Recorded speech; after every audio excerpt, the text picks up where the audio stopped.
resolution days ago. Hundreds of civilians have died in the interim while we've been wasting time talking about commas and arguing over the meaning of words.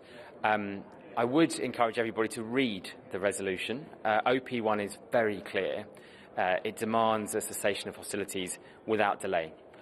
Now, all of us know without delay means immediately. It means now.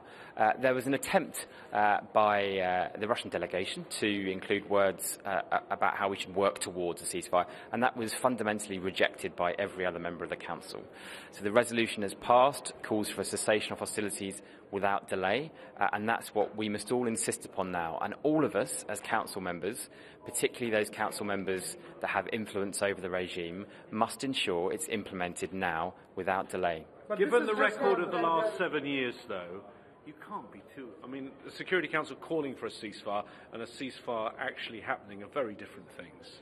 We have to do our best. We have to do everything we can, and we can't just leave this unbearable situation to continue. It's a living hell for thousands of people in Eastern Ghouta, and we've got a responsibility to act. This is not just about the regime and the opposition, isn't it? This is also, there are military operation by Turkey in Afrin, and this is a nationwide ceasefire. I read the resolution, and I heard your remarks. You focused on Eastern Ghouta. What about Afrin? Would you call for Turkey to stop this operation based on this resolution? I'm not going to comment on the situation in Afrin.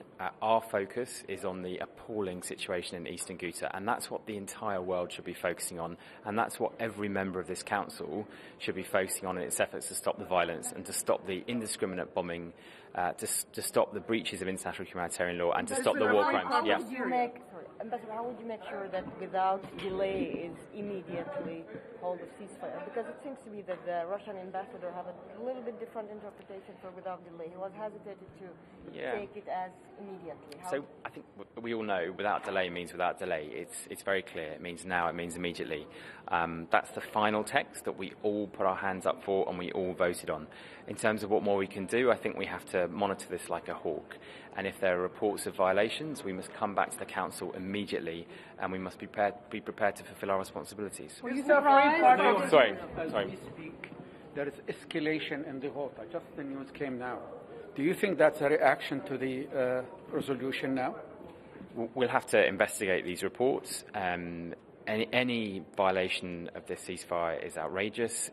It's clearly a breach of this resolution, and it's incumbent upon all of us to use our influence with the parties to make sure they abide by the ceasefire. But thank you very much. On Yemen, how's Yemen going? And you stay. Because we're not going to see you until just before Monday morning. Can you just give us a quick update, if you don't mind? On Yemen sanctions, the resolution has been put into blue. We hope to adopt on Monday morning. Well, it's scheduled to be adopted on Monday morning, and we're very optimistic that resolution will be adopted. It's important that we address all of the security threats in Yemen, and as the UN itself has reported, all of us are very concerned about ballistic missiles entering Yemen and being fired at neighbouring countries, and we also are deeply concerned about the humanitarian situation in Yemen. Thank you. You stayed for Jafari's speech at Haley and Is that by design?